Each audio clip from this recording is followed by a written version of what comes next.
இப்பொழுது கேள்வி கேட்பவர்கள் கேள்வி கேட்கலாம்.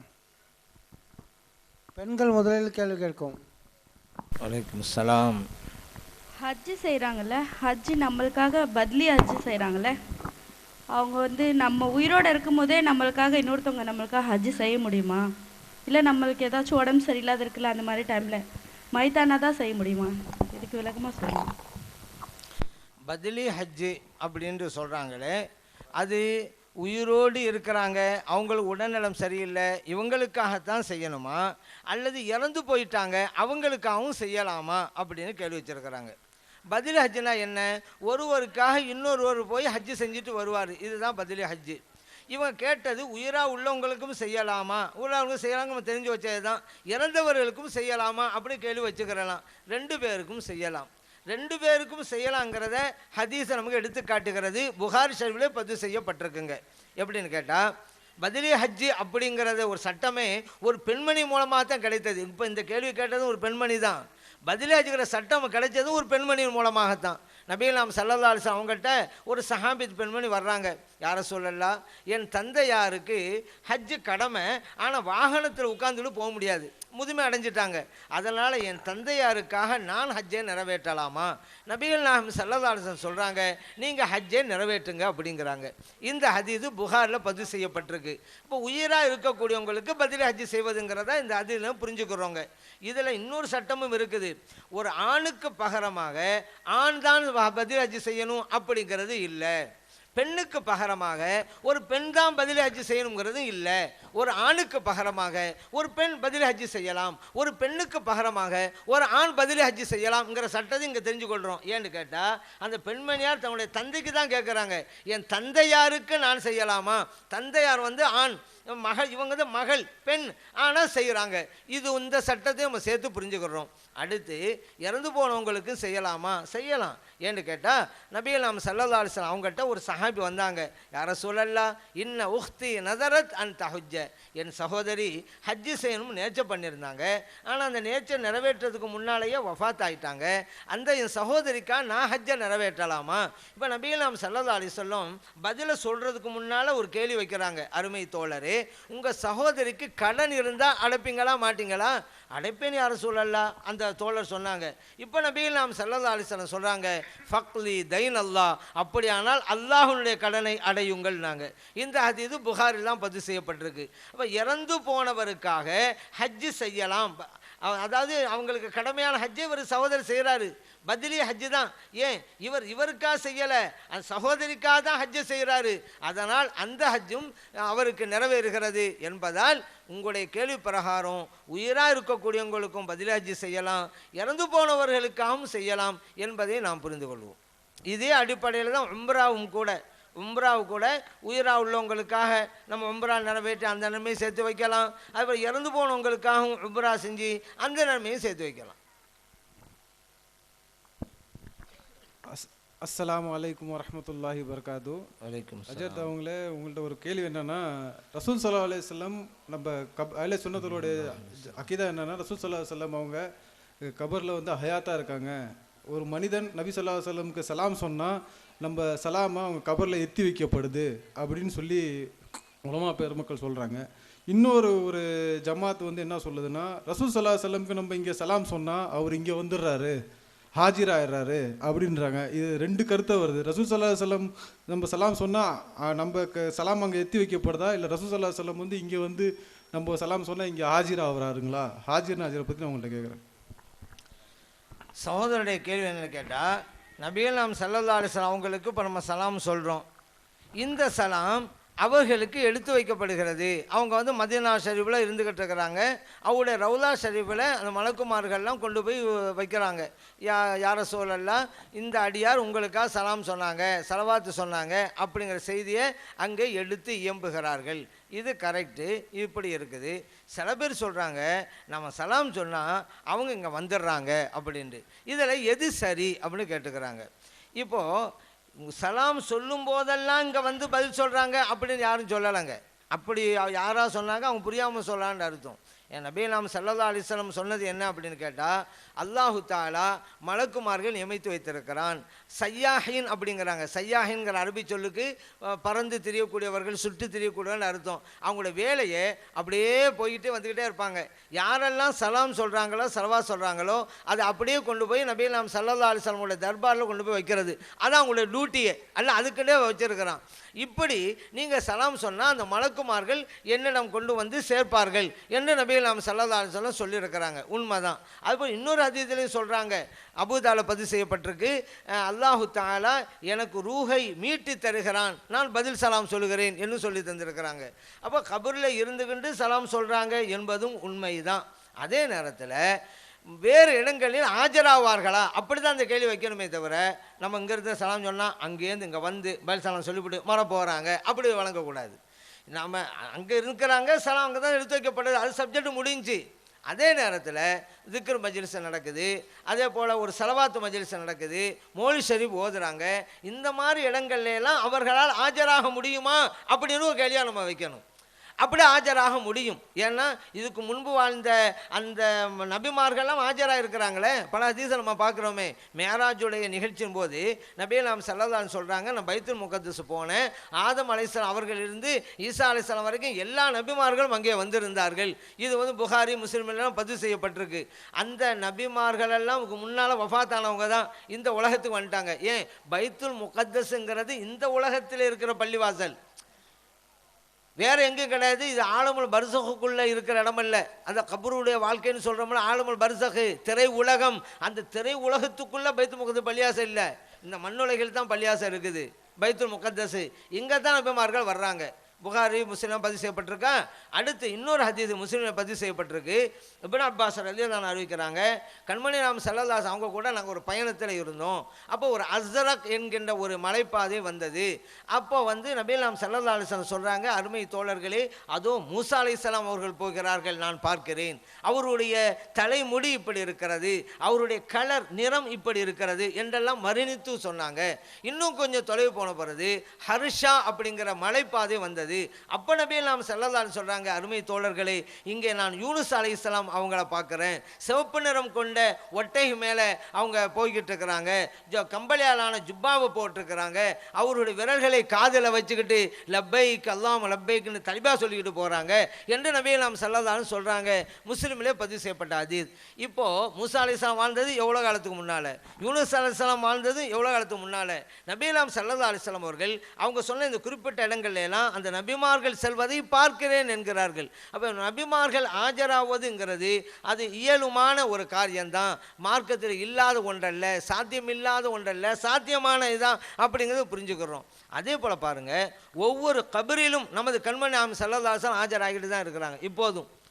இப்போ எப்படி கேட்டால், நபி நாம் ஸல்லல்லாஹு அலைஹி சொல்கிறாங்க, ஒரு ஆளை கபரில் அடக்கம் செய்யப்பட்டுட்டா மலக்குமார்கள் வந்து அவர் உட்கார வச்சுட்டு கேள்வி கேட்பாங்க, உன் இறைவன் யார் கேட்ட பிறகு அடுத்த கேள்வி என்ன தெரியுமில்ல, மாக்குன் தக்கூலு ஃபீஹாதர் ரஜுலி, இவர்கள் விஷயத்தில் என்னப்பா சொல்லிக்கிட்டு இருந்த உலகத்தில் கேட்பாங்க. அவர் நல்ல பரிபூர்ணமான ஈமான் கொண்டு வராந்தாக்கா அதான் ரசூலுல்லான்றுவார், அல்லாஹ் ரசூலு அப்படின்றாரு, அவருக்கு சொர்க்கத்தின் பூந்தோட்டமாக இருக்கும். ஆனால் சரியான முறையிலே நம்பிக்கை இல்லாதவராக இருந்தால் மக்கள்லாம் என்னமோ சொன்னாங்க, நானும் என்னமோ சொன்னேன் அப்படின்றாரு, முடிஞ்சால் நரகத்தில் படுகொலியாக மாறிவிடும். ஏதோ கபரு புகாரிலே பதிவு செய்யப்பட்டிருக்கிறது இந்த ஹதீஸ். இப்போ பாருங்கள், நபிகள் நாம் ஸல்லல்லாஹு அலைஹி வஸல்லம் அவர்கள் ஒவ்வொரு கபரிலும் ஆஜராகிறார்கள். இப்போ இந்த நேரம் நம்ம பேசிட்டு இருக்கிறோம் பாருங்கள், இந்தியாவில் எத்தனையோ பேரை எத்தனையோ இடங்களில் அடக்கம் செய்யப்படுது, ஜப்பானில் அடக்கம் செய்யப்படுது, சைனாவில் அடக்கம் செய்யப்படுது, அமெரிக்காவில் அடக்கம் செய்யப்படுது. இந்த பேசிட்டு இருக்கிற இந்த நேரத்தில் அப்படியானால் அத்தனை கபர்களிலும் நபி நாம் ஸல்லல்லாஹு அலைஹி வஸல்லம் அவர்கள் ஆஜரா வேண்டும். ஏன், மலக்குமார்கள் ஆளை காட்டி தான் கேட்குறாங்க, இவர்கள் விஷயத்தில் என்ன சொன்னாய், அப்போ சலாஸ் அங்கே போனா தான். அப்போ இந்த ஹதீஸ் நம்பணுமா இல்லையா, புகாரில் இருக்கத்தானே செய்யுது.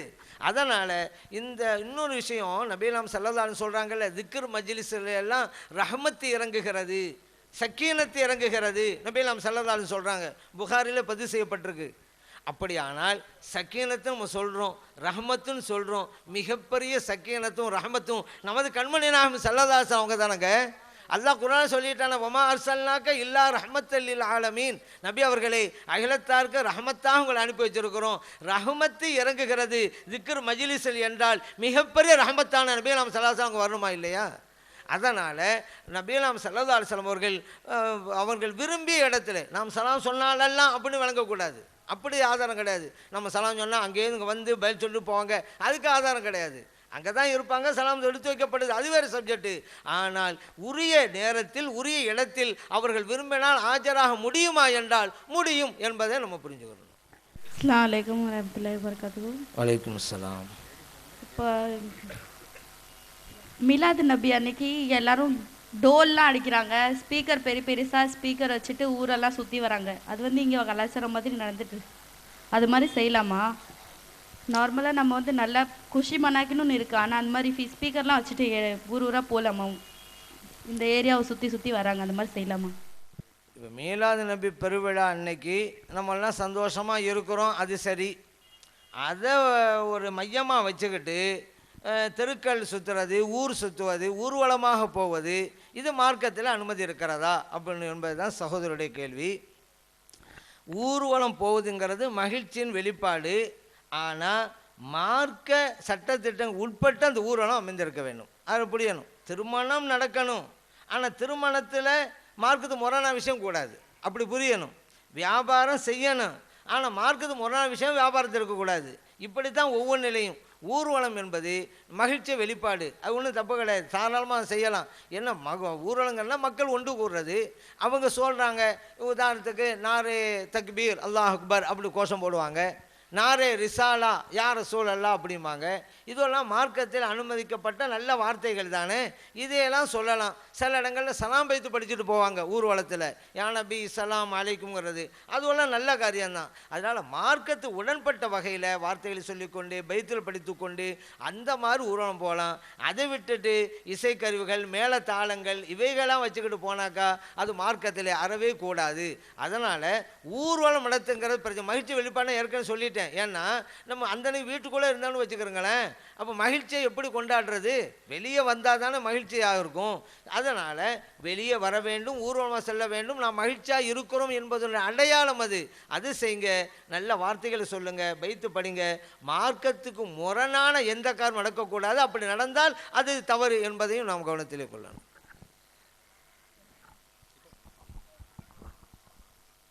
அஸ்ஸலாமு அலைக்கும் வரஹ்மத்துல்லாஹி வபரகாத்துஹு. வலைக்கும் சலாம்.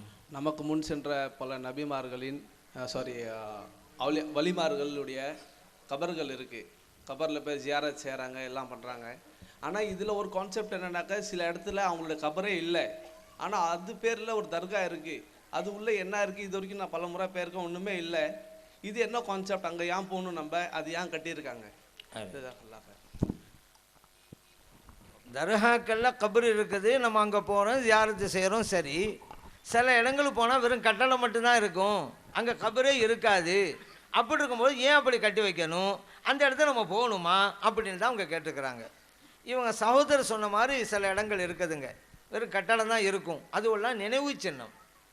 வலிமார்களுடைய பேரில் நினைவு சின்னமாக கட்டடம் இருக்குது. இப்போ தமிழ்நாட்டை எடுத்துக்கிட்டீங்களாக்கா, பாசிப்பட்டினம் நேனா முகமது வலியுல்லான்னு ஒரு மிகப்பெரிய மகான்க, அந்த பகுதியிலே இஸ்லாத்தை கொண்டு வந்த மிகப்பெரிய மகான். அவங்க அடக்கி இருக்கிறது பாசிப்பட்டினம், அங்கே கபர் இருக்கும். ஆனால் அவங்களுடைய பேரில் நினைவு சின்னமாக பல ஊர்களில், காயல்பட்டினம் உள்பட பல ஊர்களில் இருக்குது. சிவகாசி, அதுபோல் காயல்பட்டினம், பல ஊரில். ஏன் அங்கெல்லாம் நினைவு சின்னம் ஏன் நம்ம வச்சுருக்காங்க? அந்த இடத்துக்கெல்லாம் இவங்க இஸ்லாத்தை கொண்டு போய் சேர்த்து வச்சாங்க. அப்போ அந்த மகான் வந்து தானே இஸ்லாம் கிடச்சிச்சின்னு அவங்கள நினைவு சின்னம் கட்டி வச்சுருக்காங்க. அங்கே கபர் இருக்காது, ஆனால் நினைவு சின்னம் கட்டி வச்சுருக்கிறாங்க.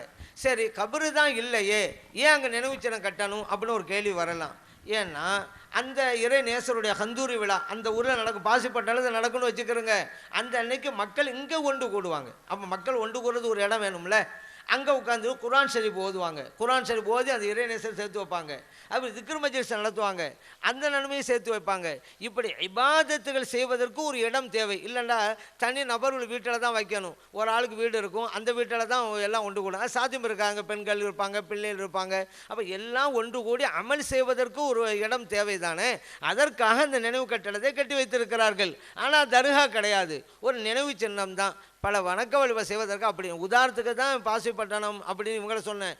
அதே போல் ஹவுசநாயகம் ரலியல்லாஹு அன்ஹு அவங்களுடைய நினைவு சின்னம் பல இடங்களில் இருக்குதே. இப்போ இங்கே பார்த்தீங்களாக்கா தஃப்தர் ஜெயிலானின்னு இருக்குது இலங்கையில், ஹவுசநாயகத்துடைய நினைவு சின்னம் தான். ஹவுசநாயகம் அங்கே வந்து அடங்கோலாம் இல்லை, நினைவு சின்னம் இருக்கிறது. தமிழ்நாட்டிலே பொட்டல்புதூர் என்ற ஒரு ஊர் இருக்கிறது, ஹவுசநாயகத்துடைய நினைவு சின்னம். அங்கெல்லாம் அவங்க வரலை, வரலாற்று ரீதியில் அவங்க இந்தியா வந்தாங்க இலங்கை வந்தாலாம் வரலாற்றில் கிடையாதுங்க. ஆனால் நினைவு சின்னமாக இருக்கிறது. ஏன் அதை கட்டி வச்சுருக்கான்னு சொன்னால், ஹவுசநாயகத்தினுடைய அந்த விழாவின் போது அங்கே வந்து ஒன்று கூடணும், குர்ஆன் ஷரீஃப் ஓதணும், மௌலிது ஓதணும், திக்ரு மஜ்லிஸ் செய்யணும், சோறாக்கி ஏழைகளுக்கெல்லாம் கொடுக்கணும். அதுக்கு ஒரு இடம் தேவை என்பதனால அப்படி நினைவு சின்னம் கட்டி வச்சிருக்கிறாங்க. அந்த அடிப்படையில் நம்மளும் போகலாம், அங்கே போய் உட்காந்துக்கிட்டு நாம் இபாதத் செய்யலாம், அந்த மாதிரி காரியம் செய்யலாம். ஆனால் ஜியாரத் என்பது அங்கே கிடையாது. எங்கே கபர் இருக்கிறதோ அங்கே தான் ஜியாரத் என்பதை நாம் புரிந்து கொள்வோம். அஸ்ஸலாமு அலைக்கும் வரஹ்மத்துல்லாஹி வபரகாத்துஹு. வலைக்கும் சலாம். மைதானவங்க பேரில் ஃபாத்தியா கொடுக்குறோம்ல, அது சரியா தப்பா? இறந்து போனவங்களுக்கு நம்ம ஃபாத்திஹா கொடுக்குறோம், அதான் ஃபாத்தியா ஓதுறோம் அப்படின்னு அடிப்படையில். ஏன் ஃபாத்தியா கொடுக்குறோம்னு சொன்னால், ஃபாத்தியா ஓதி சோறு கொடுக்குறோம்ல, அதை தான் ஷார்ட்டாக கேட்டாங்க. அப்போ இந்த இது வந்து தவறா அல்லது சரியா என்பது தான் சகோதரருடைய கேள்வி. மார்க்கத்திலே வரவேற்கத்தக்க காரியம் அது. நபிகள் நாம் ஸல்லல்லாஹு அலைஹி வஸல்லம் அவர்கள் செய்ய சொன்ன காரியம் அது அப்படிங்கிறத நம்ம புரிஞ்சுக்கிறோங்க. ஏன் நபிகள் நாம் ஸல்லல்லாஹு அலைஹி வஸல்லம் சொல்கிறாங்க, இக்ரவு யாசின் அலா மௌத்தாக்கும், உங்களில் மையத்தானவர்களுக்கு இறந்து போனவர்களுக்கு யாசின் சூராவை ஓதுங்கள். அபு தாவூதில், இப்னு மாஜாவில், அஹமதுலாம் பதிவு செய்யப்பட்டிருக்கு. நபிகள் நாம் ஸல்லல்லாஹு அலைஹி சொல்கிறாங்க, மன் கரஅல் குர்ஆன வ அமில பிஹி, ஒரு குர்ஆனை ஓதி அதப்பராக நடக்கும்போது அவருடைய தாய்க்கும் தந்தைக்கும் கிரீடம் அணிவிக்கப்படுகிறது. அபு தாவூதில், அஹமதில் பதிவு செய்யப்பட்டிருக்கு. அப்போ பிள்ளை ஓதுறாங்க, மகனோ மகளோ குர்ஆனை ஓதுறாங்க, தாய்க்கு கிரீடம் தந்தைக்கும் கிரீடம் அணிவிக்கப்படுது. அவங்க வாப்பா உம்மா அப்படிங்கிற காரணத்தினாலயா? எல்லாருக்கும் தானே வாப்பா இருக்கிறாங்க, எல்லாருக்கும் தான் உம்மா இருக்கிறாங்க, அவங்களுக்கெல்லாம் அது இல்லை. எந்த பிள்ளை குர்ஆனை ஓதுகிறதோ அவங்களுடைய தாய்க்கு தந்தைக்கு தான் இந்த சிறப்பு. அப்போ குர்ஆனை ஓதணும் நன்மை அங்கே போய் சேர போய் தான் இந்த படித்தரத்தை அவர்கள் பெறுகிறார்கள் அப்படிங்க புரிந்து கொள்ளணும். நபிகள் நாம் ஸல்லல்லாஹு அலைஹி வஸல்லம் மேலும் சொன்னாங்க, இந்த குர்ஆன் ஓது சம்பந்தமாக, ஒரு மையத்தை அடக்கம் செஞ்சிட்டிங்களா, தலைமாட்டு பக்கம் வாங்க, பக்கரா சூராவை ஆரம்பத்தை ஓதுங்க, கால்மாட்டு பக்கம் வாங்க, பக்கரா சூராவுடைய கடைசியை ஓதுங்க அப்படின்னு சொல்லி தந்திருக்கிறாங்க. இந்த ஹதீதை பைஹக்கி இமாம் அவர்கள் ஷுஅபுல் ஈமான் அப்படிங்கிற ஹதீதுக்கு தால பதிவு பண்ணியிருக்கிறாங்க. இப்படி மையத்துக்கு குர்ஆனை ஓது சம்பந்தமாக நபிகள் நாம் ஸல்லல்லாஹு அலைஹி வஸல்லம் சொல்லியிருக்கிறாங்க. இப்போ ஃபாத்திஹா ஓதுறங்கிற அல்ஹம்து சூரா ஓதுவது தாராளம் ஓதலாம், அதுக்கும் நன்மை கிடைக்கும். அந்த அன்னைக்கு சூறாக்கி போடுவோம்ல, அதுவும் தான். நபிகள் நாம் ஸல்லல்லாஹு அலைஹி வஸல்லம் அவங்கள்ட்ட சஅத் இப்னு உபாதா ரலியல்லாஹு அன்ஹு வர்றாங்க. யார சூழல்லாம், நான் வெளியூர் போயிருந்தேன், அந்த நேரம் என் தாயார் வஃபாத் ஆகிட்டாங்க, இப்போ நான் ஊருக்கு வந்திருக்கிறேன், என் தாயாருக்காக நான் தர்மம் செய்ய நினைக்கிறேன், அந்த தர்மம் என் தாயாருக்கு போய் சேருமா? நபிகள் நாயகம் ஸல்லல்லாஹு அலைஹி சொல்கிறாங்க, தர்மம் செய்யுங்க, அது உங்கள் தாயாரை போய் சேரும் அப்படிங்கிறாங்க. இந்த ஹதீஸ் புகாரிலே பதிவு செய்யப்பட்டிருக்கு. அதனால் நான் ஃபாத்தியா ஓதுறதுண்டா குர்ஆனை ஓதுறோம், அப்படியும் ஓதி நன்மை சேர்த்து வைக்கலாம். அந்த அன்னைக்கு சோறு சமைத்து ஏழை எளியவர்களுக்கு சொந்தக்காரவங்களுக்கெல்லாம் கொடுக்குறோம், அது தர்மம். தானத்தில் சிறந்த தானம் அன்னதானம்னு சொல்லுவாங்க. காசு பணம் கொடுக்கறத விட சோறை கொடுக்கறது ரொம்ப ஏற்றமானது. அதனால தான் அந்த மாதிரி தர்மத்தை செஞ்சு இறந்து போனவங்களை நம்ம செய்கிறோம். இது வரவேற்கத்தக்க காரியம். இப்படி நம்ம செய்யலைண்டா அதனால் பாதிக்கப்படக்கூடியது நம்முடைய முன்னோர்கள் தான், உறவினர்களான நம்முடைய முன்னோர்கள் தான் பாதிக்கப்படுவார்கள். அவங்க சொல்கிறாங்க, இவங்க சொல்கிறாங்க, அப்போ நீங்கள் செய்யாமல் இருந்தேன்னு வச்சுக்கிறோங்க, பாதிக்கப்படுறது நம்ம வாப்பா உம்மா நம்ம பாட்டனார் பூட்டானார் தான் பாதிக்கப்படுவாங்க. அதனால் மற்றவங்க சொல்ல விட்டுருங்க, நம்ம உறவினர்களுக்கு இந்த மாதிரி நல்ல காரியம் செஞ்சுக்கிட்டே இருங்க. அப்போ தான் நம்ம இந்த உலகத்தை விட்டு போனாலும் நமக்கு இந்த காரியத்தை செய்வதற்கு அல்லாஹ் தஆலா சில பேர் நியமிப்பான். நம்ம மற்றவங்களுக்கு செய்யலை, அது கூட இது கூடாது அப்படி சொல்லி இருந்தோம்னு வச்சுக்கிறோங்க, நம்ம மொத்தா போனோம், நமக்கு யாருமே செய்ய மாட்டாங்க, அதை விட ஒரு நஷ்டம் வேறு எதுவுமே கிடையாது. அதனால் நமக்கும் இது போன காரியங்கள் சிலரால் நடத்தப்படுன்னு சொன்னால் நம்ம முன்னோர்களுக்கு இந்த காரியத்தை ஆர்வம் எடுத்து செய்ய வேண்டும். அல்லாஹ் அத்தைய நல்ல தௌஃபீக்கை தந்தருள்வானாக. அஸ்ஸலாமு அலைக்கும் வரஹ்மத்துல்லாஹி வபரகாத்துஹு. வலைக்கும் அஸ்ஸலாம். இறந்து போனவங்களுக்காக ஃபாத்தியா கொடுக்குறோம், அது வந்து ஒரு வருஷத்தில் ஒரு டைம் மைத்தான டேட்டில் கொடுக்குறோம்ல, அது வந்து அரபி டேட்டில் தான் கொடுக்கணுமா இல்லை ஜனவரி பிப்ரவரி அந்த மாதிரி டேட்டில் கொடுக்கலாமா, இங்கிலீஷ் டேட்டில்? சரி சரி. இப்போ என்னன்னு சொன்னால், வருஷ ஃபாத்தியான்னு ஓதுவாங்கல்ல, அந்த வருஷ ஃபாத்தியா பற்றி கேள்வி வச்சுருக்கிறாங்க. வருஷ ஃபாத்தியான்னு சொன்னால் இறந்து போனார், அதிலிருந்து இந்த ஹிஜ்ரி கணக்கு பிரகாரம் பார்க்குறதா? இப்போ அதாவது ரபியுல் அவ்வல் பிற 10ல் வஃபாத்தானான்னு வச்சுக்கிறோங்க. அப்போ அடுத்த வருஷம் ரபியுல் அவ்வல் பிற 10ல் அப்போ தான் அந்த வருஷ பாத்தியாக நம்ம ஓதுறதா? அதை விட்டுவிட்டு இப்போ பிப்ரவரி 2 அவர் இறந்து போனார், அடுத்த வருஷம் பிப்ரவரி 2 ஓதுறதா? இப்போ எதை கணக்கில் வைக்கிறது? ஹிஜ்ரத்து கணக்கா அல்லது இந்த இங்கிலீஷ் கணக்கா அப்படிங்கிறது அவங்களுடைய கேள்வி. நம்ம மார்க்க அடிப்படையில் அரபி கணக்கு இருக்குது பாருங்கள், ஹிஜ்ரத்து கணக்கு, அதை தான் கவனத்தில் கொள்ளணும், அதை தான் மையமாக கொண்டு நம்ம காரியத்தை செய்யணும். ஆனால் இன்னொரு விஷயத்தையும் சேர்த்து சொல்லிடுறேன், அந்த வருஷம் அன்னைக்கு தான் இதை செய்யணுங்கிறதும் கிடையாது, அதையும் புரிஞ்சுக்கிறோங்க. வருஷம் அன்னைக்கு செய்யணுங்கில்ல, அதுக்கு முன்னாலையும் செய்யலாம் பின்னாலும் செய்யலாம், எந்த அளவுக்கு செய்கிறோமோ அந்த அளவுக்கு நல்லது. கரெக்டாக அந்த வருஷத்தில் அன்னைக்கு தான் செய்யணும் அப்படிங்கிறதல்ல. ஆனால் அந்த அன்னைக்கே நம்ம செய்கிறோம் அப்படின்னு கேட்டால் அவங்க வஃபாத்தான நாளுங்கிறதுனால நம்மகிட்ட அதிகமாக எதிர்பார்ப்பாங்கல்ல. கபரில் இருந்துக்கிட்டு எல்லா நாள்லேயும் தான் எதிர்பார்ப்பாங்க. எதாவது நல்ல காரியம் செஞ்சு அனுப்ப மாட்டாங்களா, நமக்கான ஒரு தர்மம் செய்ய மாட்டாங்களா, நமக்கான குர்ஆன் ஓத மாட்டாங்களா அப்படின்னு எதிர்பார்ப்பு இருக்கும்ல. அது எல்லா நாள்லையும் இருக்கும். ஆனால் வஃபாத்தான நாளில் அதிகமான எதிர்பார்ப்பு அங்கே இருக்கும். அந்த நேரத்தை ஒன்றும் செய்யாமல் இருந்தால் அவங்க எதிர்பார்ப்பில் ஏமாந்துருவாங்க. அதுக்காகத்தான் இன்றைக்கி அதிகமாக நம்ம எதிர்பார்த்துட்டு இருப்பாங்க. ஏன்? அவங்க வஃபாத்தான நாள் இது, அதனால் அந்த அன்னைக்கு நல்ல காரியம் செஞ்சு ஃபாத்தியா ஓதி நன்மை சேர்த்து வைப்போங்கிறனால தான் அந்த நாளை நம்ம தேர்ந்தெடுத்து செய்கிறோமே தவிர அதனால் அந்த நாளில் தான் செய்யணும் என்று நினச்சிட வேணாம். இந்த விஷயம் மட்டுமல்ல, எதுவாக இருந்தாலும் சரிதாங்க. இப்போது ஒருவர் இறந்துட்டாருன்னு வச்சுக்கிறோங்க, அவருடைய மனைவி 4 மாதங்கள் 10 நாட்கள் இத்தா இருக்கணும். அல்லாஹ் குர்ஆன்ல சொல்லி காட்டுறான்ல, 4 அஷ்ஹுரின் வ அஷ்ரா, 4 மாதங்கள் 10 நாட்கள் இத்தா இருக்கணும். இந்த 4 மாதம் 10 நாளுங்கிற எந்த கணக்கு பிரகாரம்? இது ஹிஜ்ரி கணக்கு பிரகாரம் தாங்க. ஏன்னா இப்போ ஆங்கில கணக்கு பார்த்தீங்களாக்கா 30 வரும் ஒரு மாதம், இன்னொரு மாதம் 31 வரும். ஆனால் அரபி மாதம் அப்படி கிடையாது, 29 வரும் அல்லது 30 வரும். அப்படின்னு சொன்னால் அரபி மாதம்னு வரும் பொழுது சீக்கிரமாக முடிஞ்சிருங்க.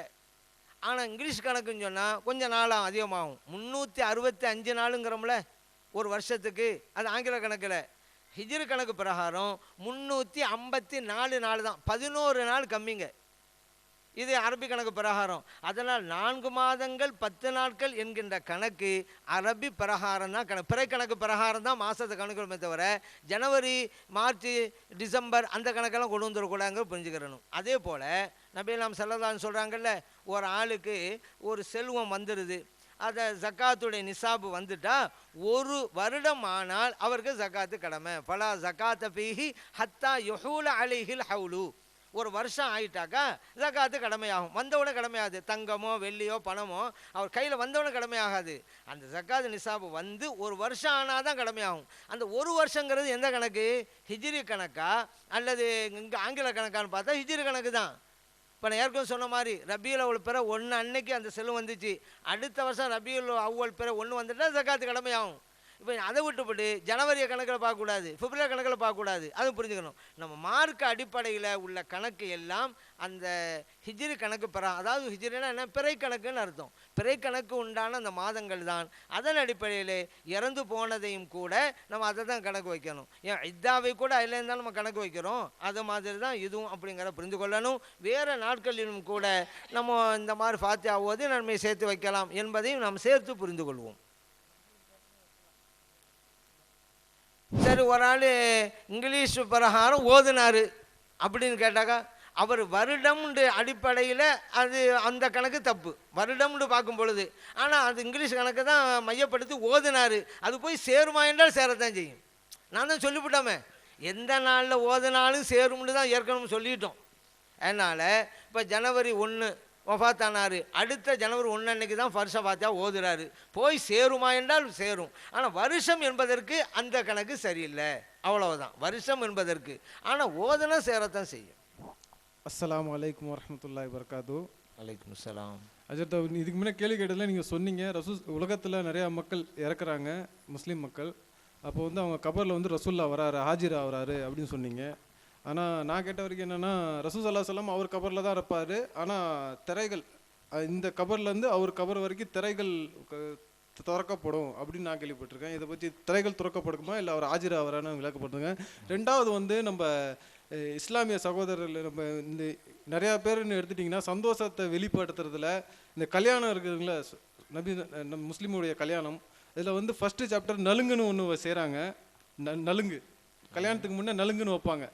மாப்பிள்ளை வீட்லேயும் பொண்ணு வீட்லேயும் நலுங்குன்னு வைப்பாங்க. அதில் வந்து ஒரு கொழுந்தனாருக்கு அண்ணி நலுங்கு பூசுகிறாங்க, இது சந்தனம் பூசுகிறாங்க, எண்ணெய் தடவுறாங்க.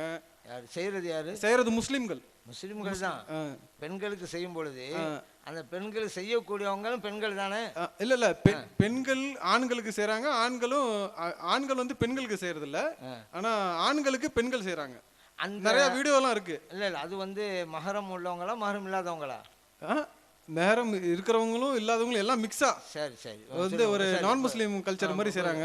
ரெண்டாவது வந்து என்னன்னா, கல்யாணத்தில் வந்து கேமரா வைக்கிறாங்க, கேமரா வீடியோ. மீன்ஸ் வந்து மாப்பிள்ளை வந்து ஒரு மாதிரியா நிற்பார், பொண்ணு பக்கத்தில் இப்படி கண்ணன் கிட்ட வச்ச மாதிரியும் அவர் கொஞ்சம் இப்படி கை ஒட்டி வச்ச மாதிரியும் ஃபோட்டோலாம் பிடிக்கிறாங்க. இப்போ வந்து நம்ம இங்கே கேமரா யூஸ் பண்ணுறோம், இதில் வந்து ஒரு நல்லதுக்கு யூஸ் ஆகுது, அதனால அல்ஹம்துலில்லாஹ் ரொம்ப பிரச்சனை இல்லை. ஆனால் இது வந்து கல்யாணத்தில் நடக்குது, மோஸ்ட்லி நம்ம முஸ்லீம் மக்கள் செய்கிறாங்க. மூணாவது என்னன்னா, ஜுலுவா மாத்திரன்னு சொல்லிட்டு செய்வாங்க. அதில் வந்து ஒரு திரையை வச்சுக்கிட்டு கண்ணாடி கீழே வச்சுக்கிட்டு மாப்பிள்ளைய பாரு, பொண்ணு என்னென்ன உனக்கு போட்டிருக்கு, பொண்ணு நகை போட்டிருக்கு, காத்தோடு போட்டிருக்கு, கை செயின் போட்டிருக்கு. மீன்ஸ் வந்து வெக்கத்தை கூச்சத்தை அழிக்கிறாங்களாம். யார் பார்க்குறது கண்ணாடியை? பொண்ணு வந்து மாப்பிள்ளை பொண்ணு எல்லாம் கூட்டம், பொண்ணு வீட்டுக்காரங்க மாப்பிள்ளை வீட்டுக்காரங்க எல்லாம் ஒன்றா இருப்பாங்க. அப்போ வந்து ஒரு கண்ணாடியை வச்சுக்கிட்டு ஒரு திரையை வச்சுக்கிட்டு, கண்ணாடியில் யார் பார்க்கறது? ஒரு மாப்பிள்ளையோட மற்றவங்க எல்லாம் தோஸ்துங்க ஃப்ரெண்டுங்க வீட்டுக்காரங்க எல்லாமே சேர்ந்து பார்ப்பாங்க. எல்லாம் கல்யாணத்துக்கு வந்தவங்க எல்லாமே பார்ப்பாங்க, கண்ணாடியை பார்ப்பாங்க. சில பேர் போயிடுவாங்க, இருக்கிறவங்க பார்ப்பாங்க. அந்த கண்ணாடியில் தெரிகிறது அந்த பெண்ணா? கண்ணாடியில் தெரியும் அந்த பெண்ணு. அப்போ மாப்பிள்ளைகிட்ட கேட்பாங்க, என்ன போட்டிருக்காரு, பொண்ணு என்னென்ன போட்டிருக்கு, காத்தோடு போட்டிருக்கு, ஜிம்கி போட்டிருக்கு அப்படின்னு சொல்லுவாங்க. அப்புறம் வந்து அப்பளத்தை எடுத்து 2 பேரும் மூஞ்சில் அடிச்சுக்குவாங்க. அப்புறம் அரிசி எடுத்து அவங்க தலையில போடுவாங்க, இவங்க அரிசி எடுத்து இவங்க தலையில போடுவாங்க. இவங்க இஸ்லாத்துல இதுல மாரி செய்யலாமா? இது இஸ்லாத்துக்கு நல்லது. ஓகே சரி. ஏன்னா கடைசியில் நிறைய கேள்வி கேட்டு விடுபட்டுறக்கூடாது, பதில் விடுபட்டுறக்கூடாது. நல்லது. நம்ம சரி, இப்போ என்னன்னு கேட்டால், முதலாவதாக கேட்டாங்க நபி நாம் ஸல்லல்லாஹு அலைஹி வஸல்லம் கபரில் ஆஜராவாங்க அப்படின்னீங்களே. அது சில பேர் சொல்கிறாங்க அங்கன்னா அங்கே வர்றதில்லை கபருக்கு, அப்படியே விலைக்கு காமிக்கப்படும். அங்கே ரவுதா ஷெல்ஃப் இருக்கிறாங்கல்ல, அவங்க இங்கே இருந்துக்கிட்டே கபரில் இருந்துக்கிட்டே பார்ப்பாங்க, அந்த இடைவெளி விட்டு இங்கேருந்து பார்த்துருவாங்க, இங்கெல்லாம் வர்றது இல்லை அப்படின்னு சொல்கிறாங்களே அப்படின்னாங்க. இப்படி சில பேர் விளக்கம் சொல்கிறாங்க. ஏன்னா அந்த ஆஜராகுறாங்க அப்படின்னா அவங்களால ஜீரணிக்க முடியலை, ஹதீஸ் இருக்குது, ஜீரணிக்க முடியலை. அப்போ என்ன செய்யணும், ஏதாவது ஒரு விளக்கம் சொல்லணும்ல, அதனால இப்படி காமிக்கப்படும். நான் கேட்குறேன், ஹதீஸில் எப்படி இருக்குது? ஹாதர் ரஜுலின்னு இருக்குது, இந்த மனிதன் இருக்குது. நீங்கள் இப்போ இந்த மதினாவுக்கும் இந்தியாவுக்கும் என்ன கிட்டையாக இருக்குது, ஃப்ளைட்டில் போனால் கூட 5 மணி நேரம் போகணும் அப்படின்னு சொன்னீங்களா? எவ்வளோ தொலைவில் இருக்குது. அப்போ அரபி பிரகாரம் எப்படி சொல்லணும்? ராலிக்க ரஜுன்னு சொல்லணும். ஒவ்வொரு விஷயத்தில் நீ என்ன சொல்லி கொண்டு தான் சொல்லணும். ஆனால் ஹாதாங்கிற அரபி சொல்லுக்கு பக்கத்தில் ஒருக்கு தான் சொல்லணும் ஹாதாண்டு. ஆனால் நபி ஸல்லல்லாஹு அலைஹி வஸல்லம் என்ன சொல்கிறாங்க, இவர் விஷயத்துங்கும் பொழுது பக்கத்தில் வந்துட்டாங்கன்னு அர்த்தம், மதீனாவில் கிடையாதுன்னு அர்த்தம், இங்கே வந்துட்டாங்கன்னு அர்த்தம். இல்லைன்னா இந்த வாசமே தப்பாக போயிடும். அது இருக்கிறது பிரகாரம் அப்படியே விளங்கிட வேண்டியதானாங்க. ஏங்க இப்படிலாம் விளக்கம் சொல்லணும்? இருக்கிற மாதிரி நம்பிட வேண்டியதானே.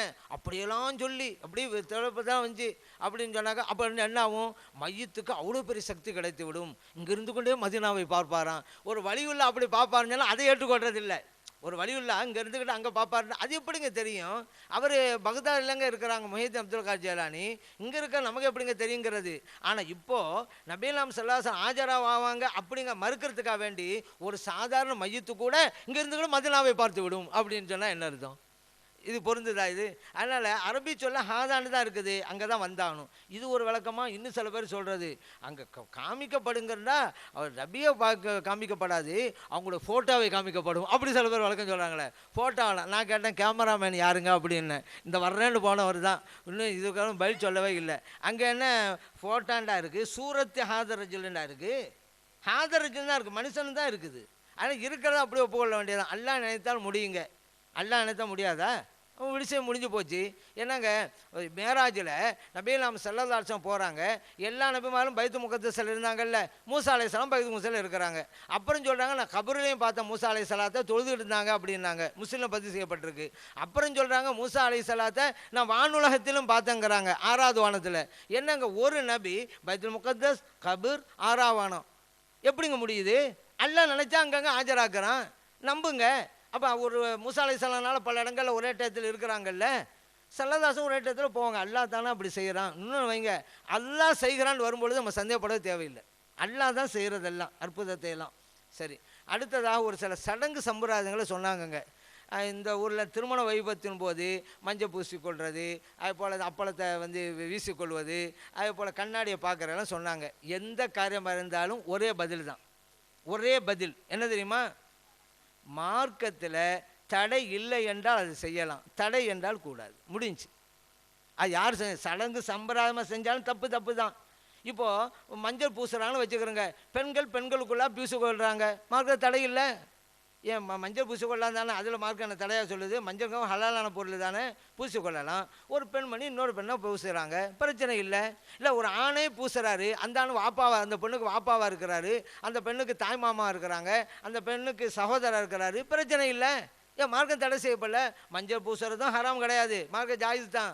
இவங்க பெண்கள் தான், அல்ல மஹரம் தான், பிரச்சனை இல்லை. அந்நிய ஆண் செய்கிறார் அப்படின்னு வச்சுக்கிறோங்க, அக்காவுடைய புருஷன், தங்கச்சியோட புருஷன், அப்படி ஒரு பேச்சுக்கு சொல்கிறேன். இப்படி தான் கூடாது. ஏன் பார்க்கறதே கூடாதுங்க. இப்போ சில பேர் ஒரு பெண்ணு தான் அக்காவுடைய புருஷனோட கிண்டல் பேசுவாங்க. ஆனால் அதே போல தான் இவர் மாப்பிள்ளை வந்து மனைவியினுடைய அக்கா தங்கச்சியாக இருந்தாக்க கிண்டல் பேசுகிறாரு.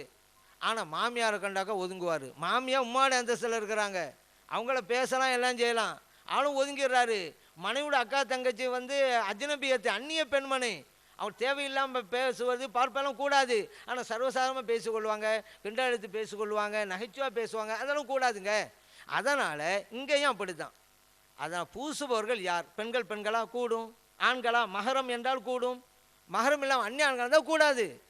இப்படி தான் சட்டம் புரியணும். அதே போல் தான் அந்த பெண்ணை பார்க்கிறார்கள் கண்ணாடியிலே. பொதுவாக வந்து கண்ணாடியில் பார்த்தா ஒரு தனி சட்டம் இருக்குங்க. ஆனால் தவறான வந்து வேறு சட்டம் வந்துடும். ஒரு பெண்ணை நேரடியாக பார்க்கலாமா? அந்நிய பெண்ணை பார்க்கக்கூடாதுங்க, அந்நிய ஆணை பார்க்கக்கூடாது. தேவையில்லாமல், தேவைக்கு பார்க்கணும், கொடுக்கல் வாங்கல் வியாபாரம் போக்குறத பார்த்து தான் ஆகணும், அது ஒரு விஷயம். தேவையில்லாமல் பார்க்கக்கூடாது, மார்க்கம் சொல்லுது. சார் ஒரு பெண்ணை வந்து கண்ணாடியில் பார்க்குறாரு, அவர் பார்ப்பது கண்ணாடியில் உருவம் தெரியும் பெண்ணை இப்போ பார்க்குறாரு, மார்க்கம் என்ன சொல்லுது? இது வந்து ஹராமா பாவமாண்டா? பாவம் கிடையாதுங்க. ஏன்? அங்கே வந்து பெண்ணை பார்க்கலை, பெண்ணுடைய பிம்பத்தை தான் பார்க்கிறார், மார்க்க சட்டம். அதே போல் ஒரு தண்ணீர் இருக்குது, அங்கே ஒரு பெண்ணு நிற்கிறாங்க, அந்த தண்ணீரில் ஒரு பெண்ணுடைய நிழல் உருவம் அங்கே தெரியுது. ஒரு ஆள் பெண்ணை பார்க்கல, தண்ணீரை பார்க்குறாரு, அந்த பெண்ணுடைய நிழல் அங்கே பார்க்குறாரு. இது கூடுமா? அல்ல தடை செய்யப்பட்டிருக்கா? தடை செய்யப்படலை, மார்க்கத்தில் இது ஹராம் அல்ல அப்படிங்க புரிஞ்சுக்கிறணும். அந்த பெண்ணுக்கும், அதாவது நிழலுக்கும் நிஜத்திற்கும் வித்தியாசம் இருக்கிறது. நிஜத்தின் சட்டம் நிழலுக்கு பொருந்தாது, கண்ணாடி பார்க்குறது அப்படி தான். ஆனால் இது வெறும் பார்வைக்கு மட்டும்தான் இந்த சட்டம். அதே நேரத்தில் கண்ணாடியில் ஒரு பெண்ணை பார்க்குறாரு, பார்க்கும்பொழுது இவர் தவறான எண்ணம் வருதுன்னு வச்சுக்கிறோங்க, இப்பொழுது இவர் பாவம் செய்கிறார், குற்றம் செய்கிறார். பார்த்ததால் அல்ல, உள்ளத்தில் ஏற்பட்ட தவறான சிந்தனையினால். அதே போல தான் நீங்கள் ஒரு பத்திரிகையில் ஃபோட்டோ பார்த்தாலும், பத்திரிகையெல்லாம் தினத்தந்தி வாங்கி படிக்கிறீங்க, 1000 ஃபோட்டோ உள்ளுக்கு உட்காந்துட்டு இருக்கு, சும்மா பார்த்துட்டு போனீங்க, பிரச்சனையே கிடையாது. ஆனால் பார்த்துட்டு இவன் நல்லா இருக்கிறாளே அப்படிங்க நினச்சிங்களாக்கா, அங்கேயும் நீங்கள் குற்றத்தை செய்கிறீர்கள், பாவத்தை செய்கிறீர்கள். ஒன்று வேணும், எதையுமே நீங்கள் பார்க்கல, கண்ணை மூடிக்கிட்டீங்க, ஒரு பெண்ணை சிந்தனைகளை கொண்டு வந்தீங்க, தப்பாக நினச்சிக்கிட்டு இருக்கிறீங்க, பாவம் செய்கிறீர்கள். எதையுமே பார்க்கல, நீங்கள் ஒரு ஃபோட்டோவை கூட பார்க்கல, ஆனால் பாவம் செய்கிறீங்க. அப்போ இங்கே எண்ணத்தை பொறுத்து தான் சட்டம். அதனால் கண்ணாடியை பார்க்குறாங்க அப்படின்னு சொன்னாக்கா அதுவும் அப்படி தான். அங்கே ஒரு அந்நியாக பார்க்கணும். இன்னொரு சொன்னாங்க இந்த மாதிரி, அதாவது கண்ணாடியை பார்க்குங்க வேறு சப்ஜெக்ட்டு, ஆனால் அந்நிய பெண்ணை பார்க்கலாம் கண்ணாடியிலங்கிற சட்டத்தை கூட இங்கே கொண்டு வர முடியாது. இங்கே ஒரு அந்நிய பெண்ணை கண்ணாடியில் பார்க்குறதும் அந்நியானுக்கு என்ன வேலை நான் கேட்குறேன். அதே போல் பாருங்கள், இந்த ஃபோட்டோக்கள் விஷயத்தில் அவர் சொன்னது உண்மையிலே, இதை பல இடங்களில் சென்னையில் கூட நான் சொல்லிக்கிட்டு தான் வர்றேன். அப்படின்னு சொன்னாக்கா இந்த திருமண நிகழ்ச்சியில் வீடியோ எடுத்துக்கிட்டே இருப்பாங்களா, ஆண்கள் பகுதியில் அந்த வீடியோ பெட்டி இருக்கும், பெண்கள் பகுதியில் எடுத்துக்கிட்டு இருப்பாங்கன்னா மணமகன் இந்த ஆண்கள்லாம் பார்த்துக்கிட்டே இருப்பாங்க. இன்னொன்று கிட்ட கொண்டு போய் கையை கிட்ட கொண்டு போய் காமிப்பான், முகத்தை கொண்டு போய் கிட்ட போய் காமிப்பான். இதை ஆண்கள்லாம் பார்த்து எத்தனை அந்நிய ஆண்கள் இருப்பாங்க. ஒரு இஸ்லாமிய பெண்ணை அந்நிய ஆண்கள் ரசிப்பதற்கு இப்படி காட்டலாமா? அதெல்லாம் ஒரு ரெக்கார்டுக்கு நீங்கள் செய்கிறீங்களா? சபையை மட்டும் நீங்கள் ரெக்கார்ட் பண்ணுங்கள், வீடியோ எடுங்க. சபை இந்த காலத்தில் எதுக்குமே ஒரு ரெக்கார்டு தேவைப்படுது. அதன் அடிப்படையில் நிக்கான சபை நடக்குதில்ல, அங்கே மட்டும் நீங்கள் எடுங்க அவங்க ரெக்கார்டு, பிரச்சனை இல்லை. பெண்கள் பதி எங்கே போகணும்? சரி இவன் எடுக்கிறான்ல, அவன் அந்நியான் தானே, அவன் அந்நிய பெண்களுடைய இடத்துக்கு தானே போய் எடுக்கிறான், கூடுமா? சில அமைப்புகள் நபி வழின்னு சொல்லிக்கிட்டு ஆர்ப்பாட்டம் போராட்டம் நடத்துகிறாங்க, பெண்கள் நிற்பாங்க, அவன் வீடியோக்காரன் கிட்ட போய் எடுத்துக்கிட்டு இருப்பான். இது என்ன நபி வழி? அந்நிய பெண்கள் இருக்கிற இடத்துல இவங்க இருக்காங்க. அதை டிவியில் வேறு காமிக்கிறது, டிவியில் காமிக்கிறது இப்போ போடுறது. அதனால 4 பொம்பளை ஆர்ப்பாட்டத்துக்கு போகிறது. ஏன் நம்மளாம் டிவியில் காமிப்பாங்க, அதுக்குன்னே போகிறது. இது எவ்வளோ நபி வழியா இது, ஒரு அந்நியான் பார்க்கறது. அதனால் இந்த மாதிரி காரியத்தை கண்ணாடியில் பார்க்குற இந்த சூழ்நிலை இருந்தால் பெண்களாக என்ன வேணாலும் செஞ்சுட்டு போட்டு மாறு தடை இல்லைண்டா. ஆண்கள் சம்மந்தப்பட்டு விட்டால் அது அறவே கூடாது. இது மார்க்கத்தை விளக்கப்பட்ட கலாச்சாரம், தடுக்கப்பட்ட கலாச்சாரம். அதுபோல் திருமண நிகழ்ச்சியில் வீடியோவை ஆண்களுக்கு மட்டுமே, அந்த சபையை மட்டுமே எடுங்க. பெண்கள் பகுதி எந்த கேமராமேனையும் அனுப்பாதீங்க. அதனால் இஸ்லாத்த கலாச்சாரமே சீரழிகிறது. இதிலிருந்து பெரியவர்கள் விழித்து கொண்டு சம்மந்தப்பட்டவங்க சொல்லி இது செய்யாதப்பா இது செய்யுங்க சொல்லணுங்க. 4 பேர் சொன்னால் தானங்க மற்றவங்க கேட்பாங்க. நம்ம நினைப்போம் அவர் வீட்டில் நம்ம ஏன் சொல்லுவாங்க அப்படி நினைச்சிடறோம். சொல்லுங்க, சொல்ல மற்றவர்கள் கேட்டுக்கொள்வார்கள் என்பதை நாம் அறிந்து கொள்வோம். சுருக்கமாக மார்க்கத்தில் ஆகமானதாக இருந்தால் கூடும், மார்க்க தடுக்கப்பட்டதாக இருந்தால் கூடாது. இதை நம்ம கவனத்திலே கொள்ளணும்.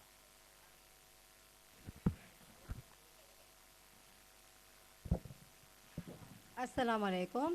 நீங்கள் சொன்னீங்க நபி வந்து ஃபாத்தியா கொடுக்கறதுக்கு வந்து அனுமதி கொடுத்துருக்குறாரு அப்படின்னு சொல்லிட்டு. அப்படின்னு தான் நம்மளோட மூமின்களோட கதிஜா ரலியல்லாஹு அன்ஹு நபியோட பிரியத்துக்குரிய ஒரு மனைவி. ஸோ அவங்களுக்கு நபி ஃபாத்தியா கொடுத்ததா ஏதாவது ஹதீஸ் ஆதாரத்தோடு இருக்கா? சரி, இப்போ என்ன கேள்வி கேட்கான்னு சொன்னால், நபிகள் நாம் ஸல்லல்லாஹு அலைஹி வஸல்லம் அவர்கள் குர்ஆனை ஓதுங்க அப்படின்னு சொல்லியிருக்காங்கன்னு சொன்னீங்களே. ஹதீஜா ரலியல்லாஹு அன்ஹா மேலே நபிகள் நாம் ஸல்லல்லாஹு அலைஹி வஸல்லம் எவ்வளோ பாசம் வச்சுருந்தாங்க. அந்த ஹதீஜா ரலியல்லாஹு அன்ஹா வஃபாத்தானதுக்கு பிறகு அவங்களுக்காக வேண்டி நபிகள் நாம் ஸல்லல்லாஹு அலைஹி வஸல்லம் ஃபாத்தியா ஓதுனாங்களா அப்படின்னு ஒரு கேள்வி வச்சுருக்கிறாங்க. ஹதீஸ் என்றால் என்னன்னு புரியணுங்க. ஃபஸ்ட்டு ஹதீஸ்னால் என்ன தெரியுமா? நபிகள் நாம் ஸல்லல்லாஹு அலைஹி வஸல்லம் சொன்னது, நபிகள் நாம் ஸல்லல்லாஹு அலைஹி வஸல்லம் அவர்கள் செய்தது, நபிகள் நாம் ஸல்லல்லாஹு அலைஹி வஸல்லம் அவர்கள் அங்கீகாரம் வழங்கியது, 3மே ஹதீஸ் தான். ஹதீஸை பின்பற்றுவோங்கிற முடிவுக்கு நாம் வந்துட்டா நபிகள் நாம் ஸல்லல்லாஹு அலைஹி வஸல்லம் சொன்னாலும் செய்யணும், செஞ்சாலும் செய்யணும், அங்கீகாரம் வழங்கினாலும் செய்யணும். அப்போ தான் ஹதீஸை பின்பற்றோன்னு ஆகும். இல்லை சொன்னால் மட்டும் பத்தாது, அவங்க செஞ்சும் இருக்கணும் என்று இருந்தால் ஹதீஸில் ஒரு வகையை பின்பற்றோம், இன்னொரு வகை விட்டுட்டோம்னு அர்த்தம். இப்போ ஸல்லல்லாஹு அலைஹி வஸல்லம் செஞ்சாங்க ஆகவே நான் செய்கிறேன்டா, ஹதீஸில் ஒரு வகையை பின்பற்றாரு. சொல்லியிருக்காங்க செய்யலை அப்போ நான் பின்பற்ற மாட்டேன்டா, ஹதீஸில் ஒரு வகை ஒரு புறக்கணிக்கிறான்னு அர்த்தமாகும். இப்போ ஹதீஸ் பின்பற்றலை, ஏன் ஹதீஸ் பின்பற்றா இருந்தாலும் சொன்னாலும் செய்யணும். அப்போ செஞ்சாங்களா செய்யலாங்கிறது அடுத்த சப்ஜெக்டு. சொல்லிட்டாங்கல்ல, அப்போ யாரோ முடிவெடுக்க முடியுமா? நபிகள் நாம் ஸல்லல்லாஹு அலைஹி வஸல்லம் சொன்னால் மட்டும் அது ஹதீஸ் கிடையாது, சொன்னாலும் செய்தாலும் தான் ஹதீஸ் ஆகும்னு யாராவது சொல்ல முடியுமா? இது வரைக்கும் யாரும் அப்படி சொல்லியிருக்கிறாங்களா? இந்த ஃபாத்தியாவை மறுக்கக்கூடியவர்கள் கூட அப்படி சொல்லலையே. ஹதீன்னு சொன்னால் நபிகள் நாம் ஸல்லல்லாஹு அலைஹி வஸல்லம் சொன்னாலும் ஹதீஸ் தான், அது பின்பற்றணுமா? அது பின்பற்றணும் தான், முடிஞ்சு போச்சே. மனைவிக்கு செஞ்சாங்களா இல்லைங்கிற அடுத்த சப்ஜெக்ட் நான் வர்றேன். இப்போ சொல்லியிருக்கிறாங்க செய்யுங்கண்டு, செய்யணுமா இல்லையா? சரி, அடுத்து வாங்க. இப்போ ஃபாத்தியா படிக்கக்கூடாது அப்படின்னு சொல்கிறாங்களே சில பேர். அவங்ககிட்ட நம்ம கேட்டால், இறந்து போனவங்களுக்காண்டி ஹஜ்ஜு செய்யலாமா? அது செய்யலாம். இறந்து போனவங்களுக்கு தர்மம் செய்யலாமா? அது செய்யலாம். இறந்து போனவங்களுக்கு நோன்பு வைக்கலாமா? அதெல்லாம் வைக்கலாம். ஏன்? அது ஹதீஸில் இருக்குது சொல்கிறாங்களா? அவங்கள்ட்ட தான் உங்களை அடுத்த கேள்வி வச்சோம். சரி, இறந்து போனவங்களுக்கு தர்மம் செய்யலான்னு நீங்கள் சொல்கிறீங்களே, நபிகள் நாம் ஸல்லல்லாஹு அலைஹி வஸல்லம் அவர்களுடைய உறவினர்கள் எவ்வளோ பேர் வஃபாத்தானாங்க, அவங்களுக்கெல்லாம் நபிகள் நாம் ஸல்லல்லாஹு அலைஹி வஸல்லம் அவர்கள் தர்மம் செய்தார்களா? ஒரு ஆதாரம் இருக்குதா? காட்டுங்களேன். இறந்து போனவங்களுக்கு ஹஜ்ஜு செய்யலாமா? அதெல்லாம் செய்யலாம். நபிகள் நாம் ஸல்லல்லாஹு அலைஹி வஸல்லமோட உறவினர்கள் எத்தனை பேர் வஃபாத்தானாங்க, அவங்களுக்கு ஹஜ்ஜு செஞ்சுருக்கிறாங்களா? ஆதாரம் காட்டுங்களேன். அங்கெல்லாம் நீங்கள் அந்த அளவு கொண்டு வரலையே. ஸல்லல்லாஹு அலைஹி வஸல்லம் செய்தால்தான் செய்வோம் அப்படின்னு சொன்னால் இறந்து போனவங்களுக்கு ஹஜ்ஜு செய்யக்கூடாதுன்னு அல்லவா நீங்கள் இப்போ சொல்லணும். இறந்து போனவங்களுக்கு தர்மம் செய்யக்கூடாது என்றல்லவா நீங்கள் சொல்லணும். ஏன் நபிகள் நாம் ஸல்லல்லாஹு அலைஹி வஸல்லம் யாருக்கும் அப்படி செய்யலையே. இப்போ இதில் என்ன புரியுது? ஸல்லல்லாஹு அலைஹி வஸல்லம் அங்கீகாரம் வழங்கிட்டாங்களா? அதனால செய்யலாங்கிறீங்க. ஏன் ஒரு சஹாபி வந்து கேட்டாங்கல்ல, என் தாயாருக்கு தர்மம் செய்யலாமான்னு, நபிகள் நாம் ஸல்லல்லாஹு அலைஹி வஸல்லம் செய்யலான்ட்டாங்க. அது ஒன்றை தானே எடுத்தீங்க. நபிகள் நாம் ஸல்லல்லாஹு அலைஹி வஸல்லம் உறவினருக்கு செய்தார்களா? அது இங்கே பார்க்கவே இல்லைங்க. அப்போ அப்படி இருக்கக்கூடியவங்க குர்ஆன் விஷயத்தில் மட்டும் சொன்னால் பத்தாது, செஞ்சும் இருக்கணும் அப்படின்னு நீங்கள் ஒரு புதிய ரூலை உண்டாக்குறீங்க. அப்படி நபிகள் நாம் ஸல்லல்லாஹு அலைஹி வஸல்லம் அவர்கள் சொல்லிவிட்டாலே நம்ம ஹதீஸை பின்பற்றுகிற முடிவுக்கு வந்துட்டா அவங்க சொன்னாலே நம்ம செய்யணும். அவங்க செஞ்சாலும் சரி, செய்யாவிட்டாலும் சரி. அப்படித்தான் நாம் இதுவரைக்கும் மற்ற விஷயங்களையும் கடைப்பிடிக்கிறோம். தர்ம விஷயத்தில், ஹஜ்ஜி விஷயத்தில், நோன்பு விஷயத்தில் அதெல்லாம் நம்ம செய்யலான்னு சொல்கிறோம். நபிகள் நாம் ஸல்லல்லாஹு அலைஹி வஸல்லம் செய்யலை, சொன்னது தான். அந்த மாதிரி தான் குர்ஆன் விஷயத்திலும் அப்படி நாம் புரிந்து கொள்ள வேண்டும். செய்தால்தான் பின்பற்றுவேங்கிற அணுகுமுறை புகுத்துவது தான் மார்க்கத்திலே இல்லாத ஒன்று. அதுதான் பித்அத்து. அதை இறைவனும் விரும்ப மாட்டான், இறை தூதர் ஸல்லல்லாஹு அலைஹி வஸல்லம் விரும்ப மாட்டாங்க அப்படிங்கிறதையும் நாம் புரிந்து கொள்வோம்.